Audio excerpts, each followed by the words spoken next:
मन सीधा चल ही नहीं सकता। अगर तुम मेरी बात ठीक से समझो तो मन का अर्थ ही है टेढ़ा टेढ़ा चलना। टेढ़ी चाल का नाम मन है। जैसे ही चाल सीधी हुई तो मन गया।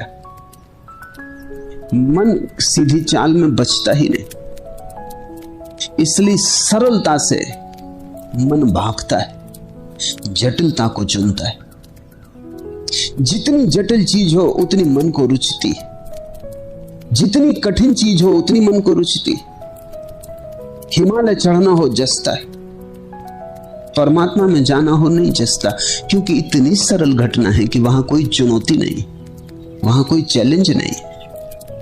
कठिन को जीतने में मजा आता मन को, सरल को जीतने का उपाय ही नहीं। सरल को क्या जीतोगे? परमात्मा से लोग वंचित हैं, इसलिए नहीं कि वो बहुत कठिन, इसलिए वंचित हैं कि वो बहुत सरल है।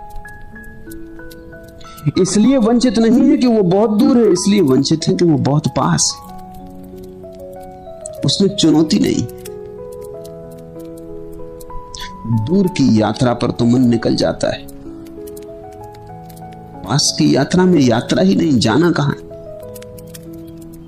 तो जितना तुम्हारा मन किसी चीज में जटिलता पाता है उतना ही रस लेता है, क्योंकि चाल टेढ़ी मेढ़ी करने की सुविधा है। सीधे सीधे में, साफ सुथरे में मन कहता है कुछ रस नहीं। क्या करोगे? बात इतनी साफ सुथरी है, कोई भी पहुंच सकता है, तुम्हारी क्या विशिष्टता। इसलिए तुम्हें कहूं, इसे ठीक से सुनो, समझ लेना।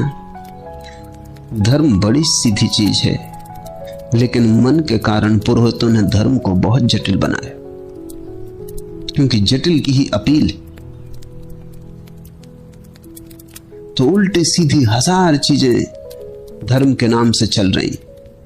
उपवास करो, शरीर को सताओ, शीर्षासन करके खड़े रहो, उल्टा सीधा बहुत चल रहा है। और वो चलता इसलिए है क्योंकि तुम्हें जचता है।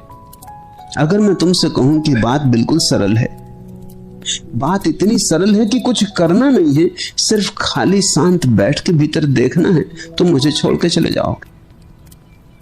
तुम कहोगे जब कुछ करने को नहीं है तो क्यों समय खराब करना, कहीं और जाएं जहां कुछ करने को हो।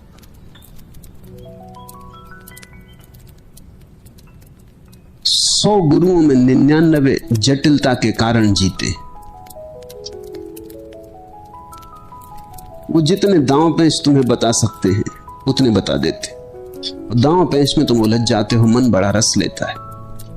पहुंचते कभी भी नहीं पहुंचते तो गुरु कहते पहुंचना कोई इतना आसान है, जन्मों जन्मों की यात्रा। नहीं पहुंचते तो गुरु समझाते हैं कि तो कर्मों का बड़ा जाल है, कहीं इतने जल्दी होने वाला। कभी हुआ है ऐसा? जन्मों जन्मों तक लोग चेष्टा करते हैं तब होता। अब दूसरे जन्म में इन्हीं गुरु से मिलने का उपाय तो है नहीं। पिछले जन्म में जिन गुरुओं ने जटिल साधनाएं दी थी उनसे मिले इस जन्म में, कि पूछ लो कि भाई अब भी नहीं हुआ। वो बात ही नहीं होती, क्योंकि दोबारा मिलने का कोई उपाय नहीं। मिल भी लो तो पहचान नहीं होती। तुम खुद को भूल गए हो, तुम्हारे गुरु भी अपने को भूल गए। इसलिए धंधा चलता है, जटिलता पर सारा खेल। तुम समझो इसे, हीरे जवारात बहुमूल्य, क्योंकि न्यून है। उनका मूल्य उनकी न्यूनता में, खुद में कोई मूल्य नहीं। कोहिनूर 2 कौड़ी का नहीं। क्या करोगे? खाओगे, पियोगे। समझ लो कि कोहिनूर हर सड़क पे पड़े हो, कंकड़ पत्थरों की तरह पड़े हो, फिर क्या करोगे? कोहिनूर की कीमत खत्म हो जाएगी। दुनिया भर में हीरे जवाहरात जितने हैं उतने बाजार में लाए नहीं जाते, क्योंकि बाजार में लाने से उनकी कीमत गिर जाएगी। बड़े बड़े भंडार हैं हीरे जवाहरातों के, उनको रोक कर रखा जाता है और धीरे धीरे बहुत कम संख्या में हीरे जवाहरात बाहर निकाले जाते हैं, क्योंकि अगर उनको सारा का सारा निकाल दिया जाए तो उनकी कीमत ही मिट जाए। इसी वक्त उनकी कीमत उनकी न्यूनता में। कोहिनूर एक है इसलिए मूल्यवान। क्या कारण होगा इसके मूल्य का? इतना ही कि इसको पाना कठिन है। 4 अरब मनुष्य और एक कोहिनूर है, तो 4 अरब प्रतियोगी हैं और एक कोहिनूर है। बड़ा जटिल मामला है। 4 अरब पाने की कोशिश कर रहे हैं और एक कोहिनूर है। बहुत कठिन है। गांव गांव, सड़क सड़क, पहाड़ जंगल, सब जगह कोहिनूर पड़े हों, कौन फिक्र करेगा? और कोई अगर बादशाह रणजीत सिंह या एलिजाबेथ अपने मुकुट में लगाएगी तो लोग हंसेंगे कि इसमें क्या? कोहिनूर तो गांव गांव पड़े, बच्चे खेल रहे। न्यूनता का मूल्य है, क्योंकि न्यूनता के कारण पाने में जटिलता पैदा हो जाती। कुछ चीजों के मूल्य बाजार में बहुत ज्यादा रखने पड़ते हैं, इसलिए वो बिकती। अगर उनके मूल्य कम कर दिए जाएं तो उनको खरीदार न मिले। ये बड़े मजे का अर्थशास्त्र है। तुम सोचते होगे कि चीजों के दाम कम हो तो ज्यादा खरीदार मिलेंगे। कुछ चीजें ऐसी हैं कि उनके खरीदार तभी मिलते हैं जब उनके दाम इतने हो कि ज्यादा खरीदार ना उनको खरीद सके। रॉल्स रॉयस खरीदनी हो तो कितने खरीदार खरीद सकते हैं? उसका मूल्य इतना ऊंचा रखना पड़ता है कि जो उसे खरीद ले वो उसकी प्रतिष्ठा बन जाए। कि रॉल्स रॉयस खरीद ली, वो प्रतिष्ठा का सिंबल है, प्रतीक। उसका मूल्य इतना है नहीं जितना मूल्य चुकाना पड़ता है। मगर लोग पागल और मन का ये पूरा खेल है। अगर तुम्हें परमात्मा ऐसे ही घर के पीछे मिलता हो तो तुम्हें रस्सी खो जाए। तुम कहो ये तो जन्मों जन्मों की बात है, ऐसे कहीं मिलता है। ऐसे परमात्मा अचानक एक दिन आ जाए और तुम्हें उठा ले कि भाई मैं आ गया। तुम बड़ी प्रार्थना वगैरह करते थे, शीर्षासन लगाते थे, अब हम हाजिर, बोलो। तुम फौरन आंख बंद कर लोगे कि ये सच हो ही नहीं सकता। ऐसा हुआ कि मुल्ला नसरुद्दीन ने जाल फेंका और एक मछली पकड़ ली। मछली इतनी बड़ी थी कि कभी सुनी भी नहीं गई थी। सिर्फ मछुओं की कहानियों में कि मछुए एक दूसरे को बताते हैं कि 10 मन की मछली पकड़ ली, मगर कोई मानता नहीं। सब समझते हैं कि गप मार रहा है। मछुओं से ज्यादा गपवाज दूसरे नहीं होते, क्योंकि वो मछलियों की कहानियां बताते रहते हैं कि इतनी बड़ी मछली पकड़ ली, कि इतनी बड़ी मछली ठहरी हुई थी सागर के तट पर कि हम बैठ के उसकी पीठ पर रोटी पकाए और मछली को पता ना चला। जब तक मछली को पता चला तब तक हमारी रोटी पक गई, भोजन कर चुके, तब वो हिली। इतनी बड़ी थी। एक बड़ी मछली पकड़ ली, भीड़ लग गई। नसरुद्दीन ने सब तरफ से उस मछली को जाकर देखा, सिर हिलाया और कहा कि नहीं, ये सच है ही नहीं, ये झूठ है, ये तो एक गप है, इसको कौन मानेगा। उसने कहा भाइयों मुझे सहायता दो, इसको सागर में फेंक देने दो, ये मछली है ही नहीं, ये एक झूठ है। अगर परमात्मा ऐसे आ जाए चुपचाप और कहे कि मैं आ गया, तुमने याद किया, तो तुम भरोसा न करोगे, तुम कहोगे ये झूठ है, कोई सपना देख रहा हूं, ये हो ही नहीं सकता। तुम सरल को मान ही नहीं सकते। और मैं तुमसे कहता हूं परमात्मा ऐसा ही आता है। अगर तुम्हारे मन की टेढ़ी मेढ़ी चाल ना हो, अगर तुम सीधे सरल होकर बैठ जाओ, तो परमात्मा ऐसे ही आता है कि उसकी पगध्वनि भी नहीं सुनाई पड़ती। एक क्षण पहले नहीं था और एक क्षण बाद है। अचानक तुम उससे भर गए हो, उसके मेघ ने तुम्हें घेर लिया है, उसके अमृत की वर्षा होने लगी। तुम कभी यह भी ना समझ पाओगे कि मेरी क्या योग्यता थी और परमात्मा आया, क्योंकि योग्यता की बात तो तर्क की बात है। परमात्मा कुछ किसी योग्यता से थोड़ी मिलता है। तुम कभी समझ ही ना पाओगे कि मेरी पात्रता क्या थी, मैंने क्या किया था जिसकी वजह से परमात्मा मिला, क्योंकि करने से थोड़ी ही परमात्मा मिलता है। वो तुम्हें मिला ही हुआ है, तुम्हारे करने के पहले मिला हुआ है, तुम्हारे होने के पहले मिला हुआ है। तुम उसे खो ही नहीं सकते। मन की टेढ़ी मेढ़ी चाल कि तुम्हें लगता है खो गया, फिर खोज का सवाल उठता है। जिसे कभी खोया नहीं उसे तुम खोजने निकल जाते हो। जिस दिन परमात्मा मिलता है उस दिन प्रसाद रूप अकारण मिला ही हुआ है। तुम जरा बैठो, तुम दौड़ो मत, तुम थोड़े मन को विसर्जित करो। तुम मन की मत सुनो, तुम मन के धुएं से जरा अपने को मुक्त करो और पार ले जाओ। तुम जरा मन की घाटी से हटो, थोड़ा सा फासला मन से, और परमात्मा से सारी दूरी मिट जाती। इसे हम ऐसा कह सकते हैं कि जितना मन के पास हो तुम, उतने परमात्मा से दूर, जितने मन से दूर उतने परमात्मा के पास। बस ऐसा ही सीधा साफ गणित है। जितने मन से दूर उतने परमात्मा के पास। जिस दिन मन नहीं उस दिन तुम परमात्मा हो। परमात्मा को तुमने खोया नहीं है, मन को तुमने पा लिया है, यही तुम्हारी अड़चन।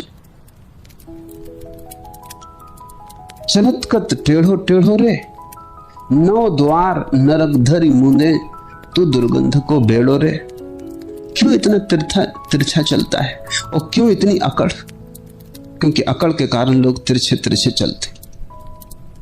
पैसा मिल जाए तो आदमी अकड़ के चलता है, इलेक्शन में जीत जाए तो देखो पैर जमीन पे नहीं पड़ते, तिरछा तिरछा चलता है। कबीर कह रहे हैं कि तेरी अकड़ का कोई कारण समझ में नहीं आता, नाहक ही अकड़ा हुआ है। अगर सच्चाई कहनी है तो अकड़ का तो कोई भी कारण नहीं है। नौ द्वार नरक धरी मुंदे, तेरे ही 9 द्वारों के कारण नरक में गिरेंगे।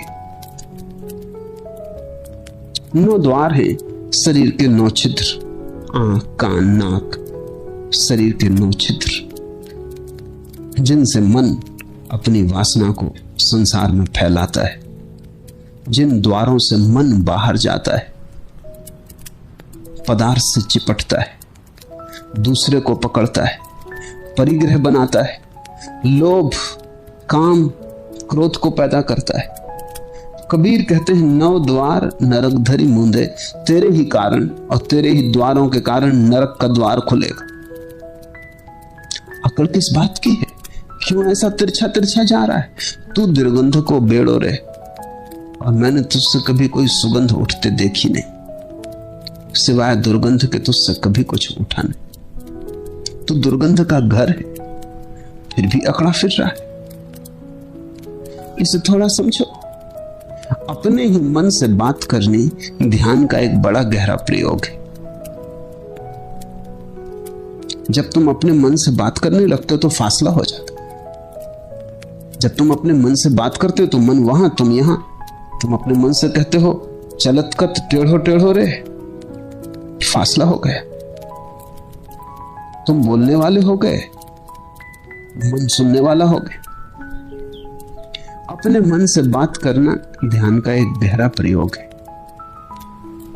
कभी कभी बैठ के बात करने से तुम बड़ा लाभ पाओगे, और मन के पास कोई जवाब नहीं है। अगर तुमने ठीक से बात की और चीजें साफ रखी तो मन क्या कहेगा?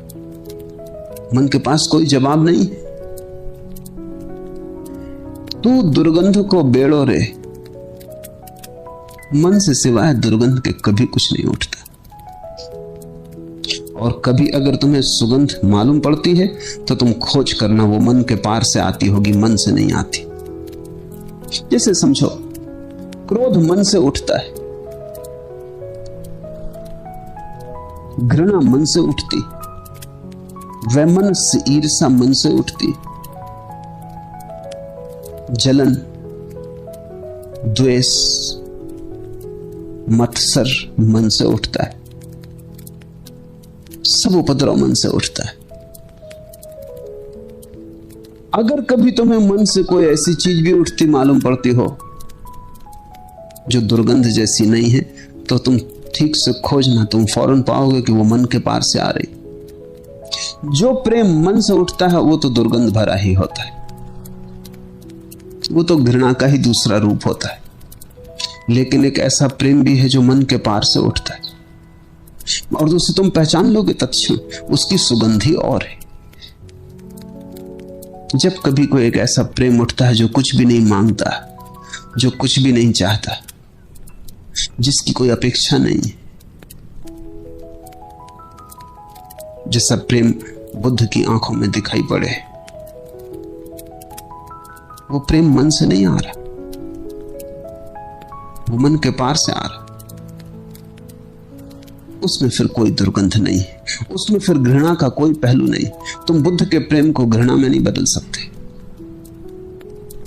तुम्हारे प्रेम को घृणा में बदला जा सकता है, तो वो प्रेम मन से आ रहा है। तो क्या हुआ मापदंड? मापदंड ये हुआ कि जो भी चीज अपने से विपरीत में बदली जा सके वो मन से आ रही है, और जो अपने से विपरीत में न बदली जा सके वो मन के पार से आ रही है। ये क्राइटेरियन हुआ, ये निकस हुआ, इस पे तुम कस लेना। तुम किसी को प्रेम करते हो, एक स्त्री को प्रेम करते हो, आज सुंदर है, कल बूढ़ी हो जाएगी, फिर भी प्रेम करोगे, ऐसा ही प्रेम करोगे। आज स्वस्थ है, कल बीमार हो जाए, कैंसर ग्रस्त हो जाए, कि कोढ़ आ जाए, सारा शरीर गलने लगे, फिर भी तुम ऐसा ही प्रेम करोगे। सिर्फ सोचो, तत्क्षण तुम जान लोगे कि नहीं कर पाओगे। आज स्त्री प्रसन्न है, तुम्हें पूजती, कल गाली दे, अपमान करे, तब भी ऐसा ही प्रेम करोगे। आज तुम्हारे पीछे छाया की तरह चलती, तुम्हारे अहंकार को भरती, कल किसी और की तरफ प्रेम की नजर से देख ले, तब भी तुम ऐसा ही प्रेम करोगे। कल किसी और के पीछे चलने लगे, किसी और की छाया बन जाए, तब भी तुम ऐसा ही प्रेम करोगे। तो तुम्हारा प्रेम सशर्त है, उसमें कंडीशन है, वो लेन देन। और अगर स्त्री ने किसी और को प्रेम कर लिया तो प्रेम करना दूर, तुम इसकी हत्या कर दोगे, तुम इसे गोली मार दोगे। तुम्हारा प्रेम घृणा में बदल सकता है। जो चीज अपने से विपरीत में बदल जाए, समझना कि मन से आ रही, क्योंकि मन के पास द्वैत है, मन के पार अद्वैत है। अगर तुम्हारा प्रेम घृणा में न बदल सके, अगर तुम समझ लो कि यह संभव ही नहीं है कि मेरा प्रेम घृणा में बदल जाए, खोजना गौर से। अपने को धोखा देने का कोई सार नहीं है, क्योंकि किसी और को तुम धोखा नहीं दे रहे। तुम्हारी शांति अशांति में बदल सकती है, तो समझ लेना मन का ही खेल है। तुम अगर ऐसी शांति को अनुभव करो जो कि कुछ भी न बिगाड़ सकेगा, जिसे कोई विघ्न बाधा न डाल सकेगा, तुम्हारी अशांति ऐसी हो, तुम्हारी शांति ऐसी हो कि उसे अशांति में बदलने का कोई उपाय ना हो सकेगा, चारों तरफ तूफान चलता रहे तो भी तुम्हारी शांति अडिग बनी रहेगी, तो तुम समझ लेना कि कुछ मन के पार से आ रहा है।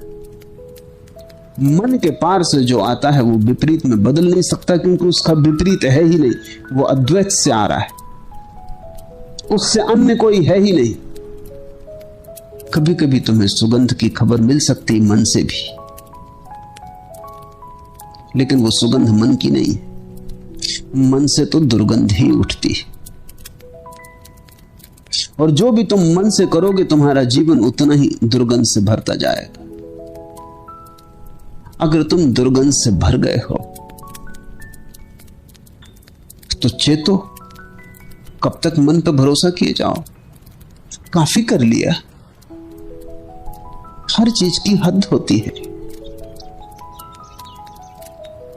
चलतकत टेढ़ो टेढ़ो रे, नौ द्वार नरक धर मुंदे, तू दुर्गंध को बेड़ो रे।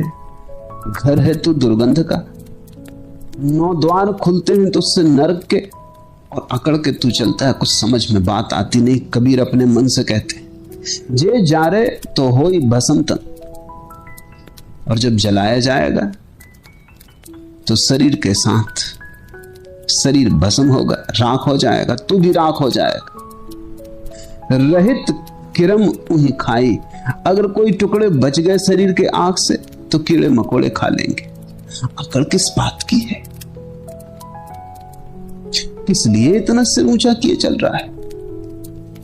ये पताकाएं किस लिए फहराए जा रही हैं? झंडा उठाने जैसा कुछ भी तो नहीं।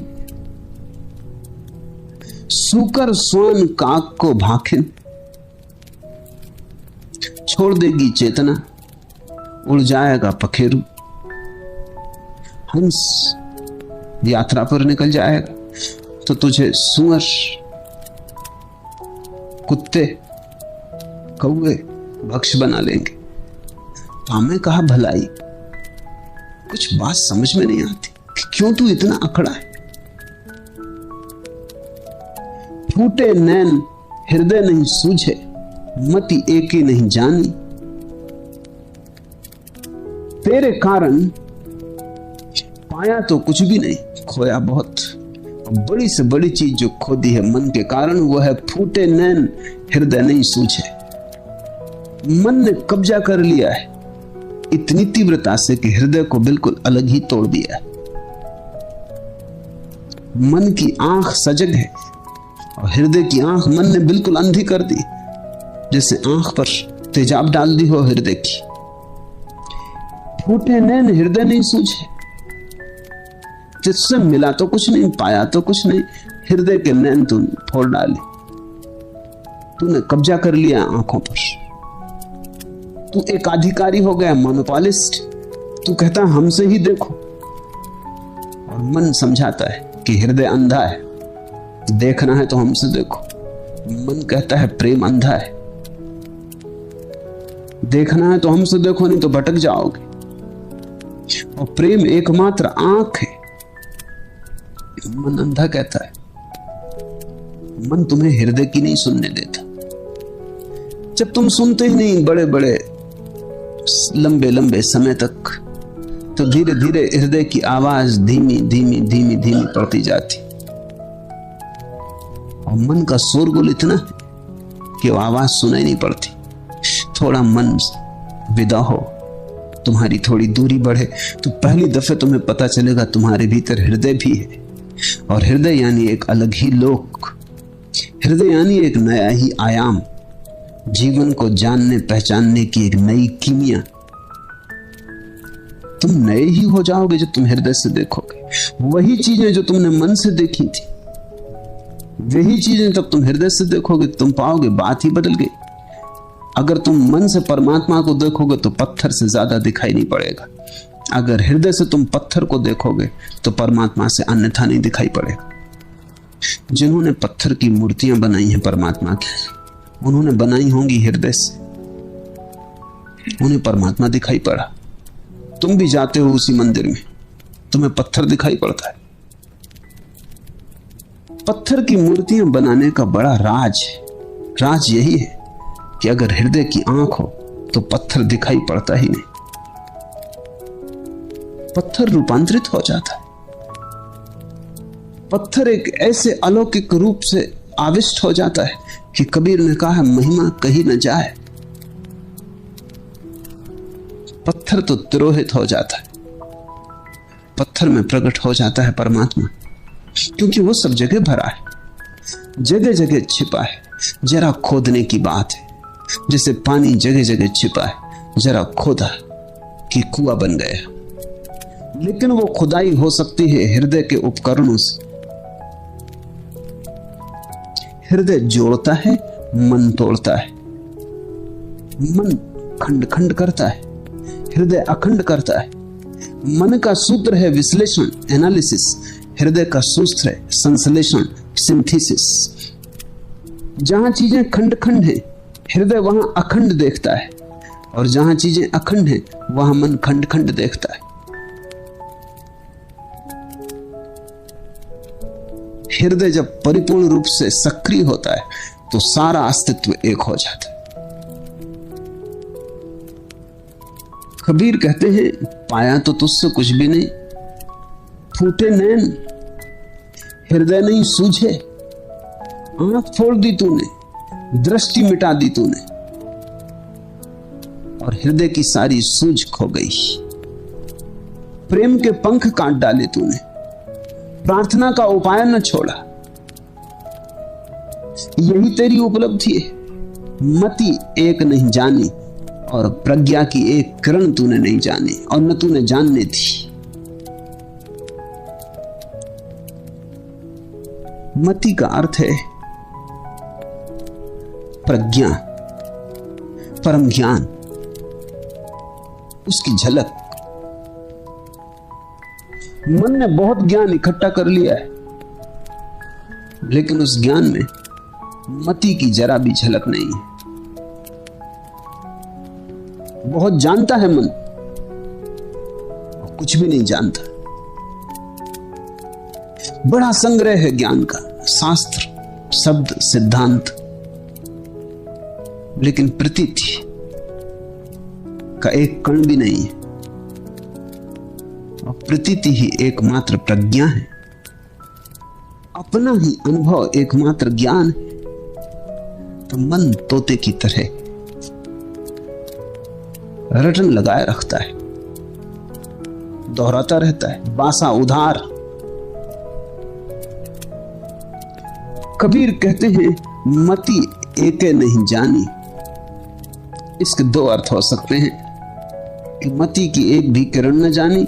इसका एक अर्थ भी हो सकता है कि उस एक के संबंध में कुछ भी न जाना। बहुत के संबंध में जान लिया और एक के संबंध में कुछ भी जाना जाना। और एक ही असली जानना है। उपनिषदों ने कहा है जो उस एक को जान लेता वो सब जान लेता। मति एके नहीं जानी, माया मोह ममतासु बांध्यो, बूढ़ी मुबो बिन पानी। इतनी ही तेरी कुशलता है कि माया मोह ममतासु बांध्यो, सपनों से बांध दिया तूने, सत्य से तोड़ दिया, मोह से बांध दिया तूने, ममता से बांध दिया, अहंकार से, मैं और मेरा। सपने तूने संजो दिए, झूठा एक जगत निर्मित कर दिया चारों तरफ और एक ऐसी स्थिति बना दी। कहते हैं, कहावत है कि चुल्लू भर पानी में डूब मरो। कहते हैं उस आदमी से जिसको अब कोई बचने की जगह न रही, जिसने ऐसा अपराध किया है जीवन के साथ, जिसने ऐसा पाप किया है जीवन के साथ, क्या वो चेहरा दिखाने योग्य न रहा, तो उससे हम कहते हैं डूब मरो चुल्लू भर पानी में। चुल्लू भर पानी में क्यों? क्योंकि तुम इतने क्षुद्र हो गए कि चुल्लू भर पानी काफी होगा। चुल्लू भर पानी तुम्हारे लिए सागर जैसा होगा, डूब मरो। तुम इतने क्षुद्र हो गए, ये मतलब है। इतने छोटे हो गए तुम कि अब तुम्हें कोई नदी, कोई सरोवर, कोई सागर डूब मरने के लिए नहीं चाहिए। अपनी ही चुल्लू भर पानी में डूब मर सकते हो। कबीर कहते हैं, लेकिन तेरी कृपा से ऐसी स्थिति आ गई कि बूढ़ी मोह बिन पानी, बिना ही पानी के डूब मरो। चुल्लू भर की भी कोई जरूरत नहीं, पानी की जरूरत ही नहीं, बस डूब मरो। तूने इतना क्षुद्र बना दिया, तूने इतना छोटा बना दिया। और विराट को, जिसकी कोई सीमा न थी, जिसका कहीं अंत ना आता था, असीम को तूने ऐसी गति में डाल दिया कि अब बिना पानी के मरने की अवस्था है। बूढ़ी मुवो बिन पानी, बारू के घरवा में बैठो। अकड़ किस बात की है तेरी? ये वार्तालाप बड़ा प्यारा है।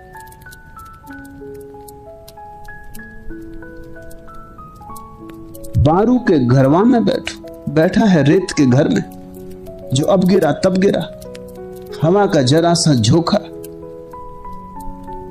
और संभाले ना संभलेगा। शरीर की अवस्था ऐसी तो है, कब गिर जाएगा क्या पता। अभी है, क्षण भर बाद ना हो जाए। एक क्षण का भी तो भरोसा नहीं। एक पल के लिए भी तो हम आश्वस्त नहीं हो सकते कि ये कल भी बचेगा। महाभारत में छोटी सी कथा है, एक भिखारी ने भीख मांगी। युधिष्ठिर कुछ काम में लगे थे, कहा कल आ जाना। भीम पास में बैठा था। उसने उठाया एक ढोल और जोर से बजाया और भागा गांव की तरफ। युधिष्ठिर ने कहा, तू ये क्या कर रहा है, क्या हो गया? उसने कहा, मैं गांव में खबर कराऊं कि मेरे भाई ने समय को जीत लिया, कल का आश्वासन दिया है। भिखारी से कहा कि कल आ जाए। इसका मतलब कि कल हम यहां रहेंगे, इसका मतलब कि कल तू भी रहेगा। मेरे भाई ने काल को जीत लिया, इतनी बड़ी घटना घट गई, तुम्हें जरा ढोल पीट के गांव में खबर कराऊं।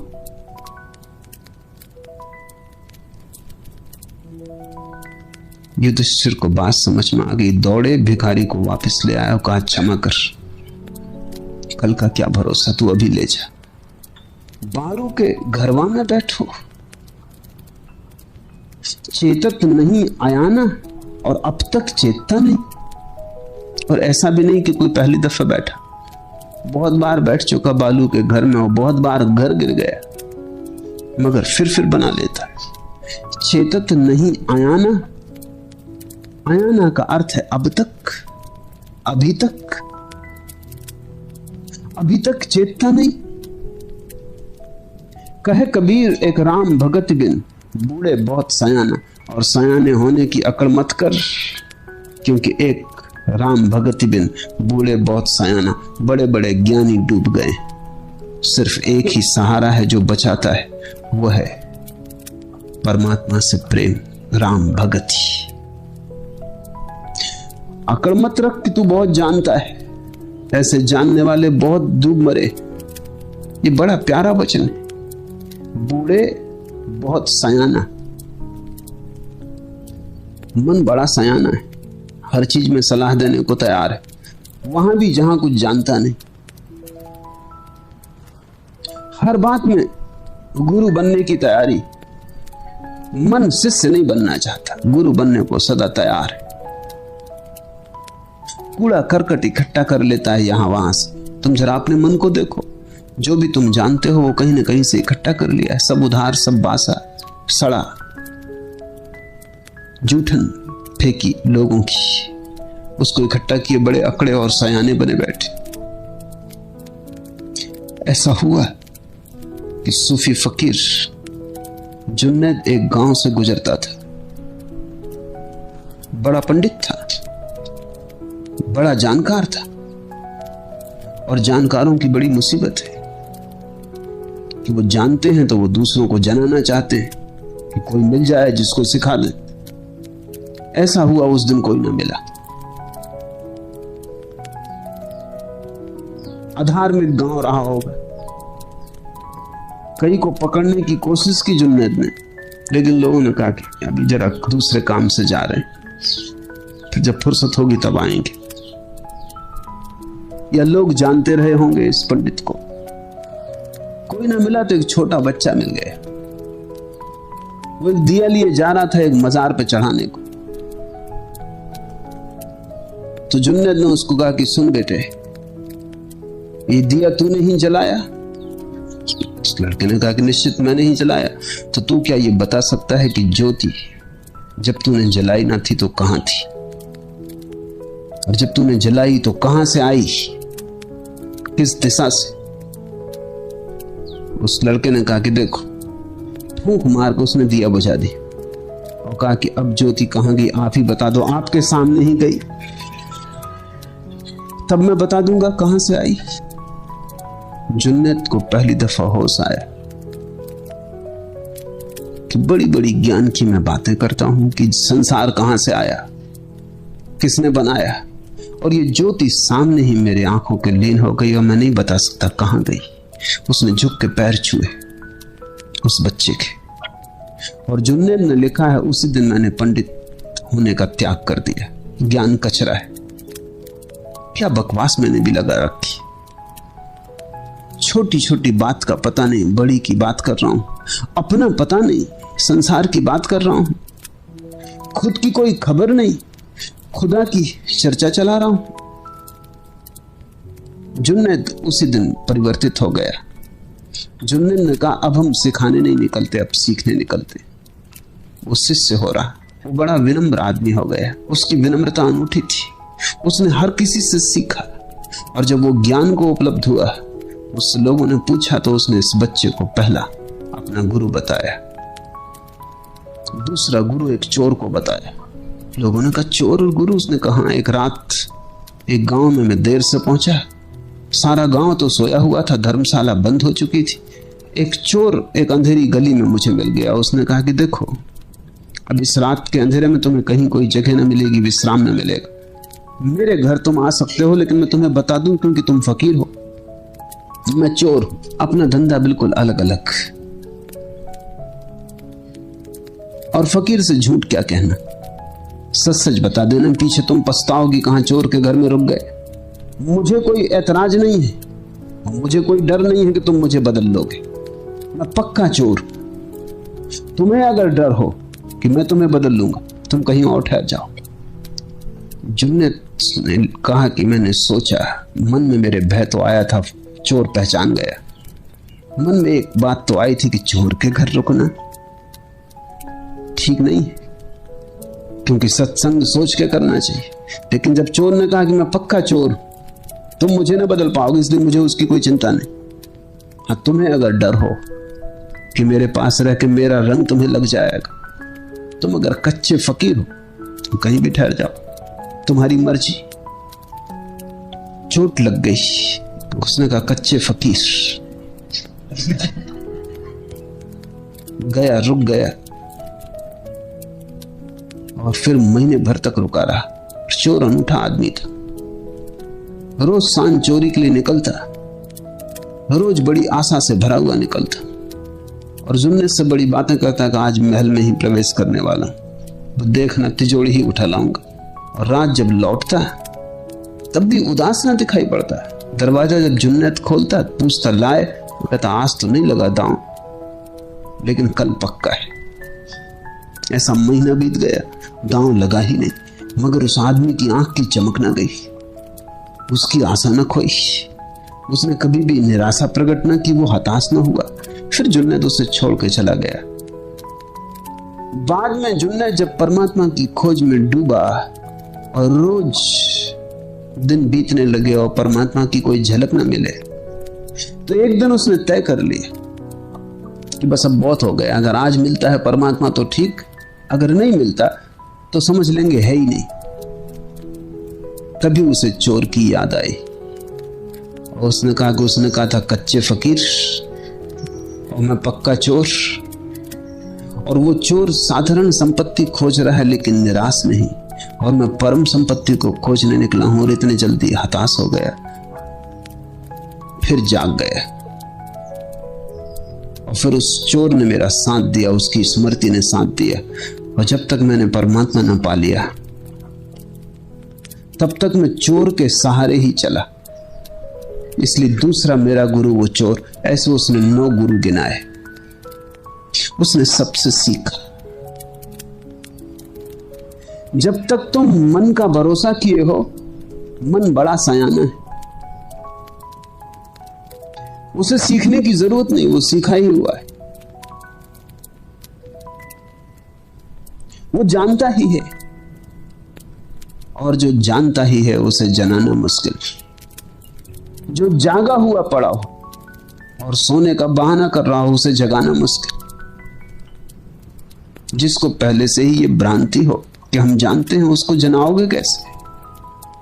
वो पहले ही अपने ज्ञान से भरा है और ज्ञान कौड़ी का नहीं है, सब उधार है, तोता रटन थे, सीख लिया है, कहीं प्राण उससे भीगे नहीं। बाहर बाहर है ज्ञान, अंतस अछूता रह गया है, भीतर गहन अज्ञान है, अंधेरा है, रोशनी उधार है और बाहर है। रोशनी किसी और की तुम्हारी रोशनी नहीं हो सकती, दिया किसी और का तुम्हारे काम नहीं पड़ सकता। बुद्ध ने अंतिम क्षणों में कहा है अप दीपो भव, अपने दिए हो जाओ। कब तक शास्त्रों के दिए लिए फिरोगे? वो तो बुझे दिए, शब्दों के दिए कब तक काम आएंगे? कहे कबीर एक राम भगत बिन बूढ़े बहुत सयाना, कहते हैं चलत कत टेढ़ो टेढ़ो रे, और तेरे जैसे बहुत ज्ञानी डूब गए। अकड़ मत, ये झंडा मत उठा, तिरछा तिरछा मत चल, तेरे सयानेपन में कुछ सार नहीं। बचे तो केवल वे, कहे कबीर एक राम भगति बिन, बूढ़े बहुत सयाना, बचे तो केवल वे जिन्होंने राम का सहारा ले लिया। राम के सहारे का अर्थ है जिन्होंने एक का सहारा ले लिया, और वो एक तुम्हारे भीतर छिपा है। जिन्होंने विचारों से दृष्टि हटा ली और चैतन्य की तरफ उन्मुख हो गए, जो स्रोत की तरफ लौट गए, जो गंगोत्री में पहुंच गए, जहां से सब आया है, जहां से सब फैलाव हुआ है, जो उस मूल उद्गम पर पहुंच गए, और वो उद्गम तुम्हारे भीतर है। कस्तूरी कुंडल बसे आज तुम्हें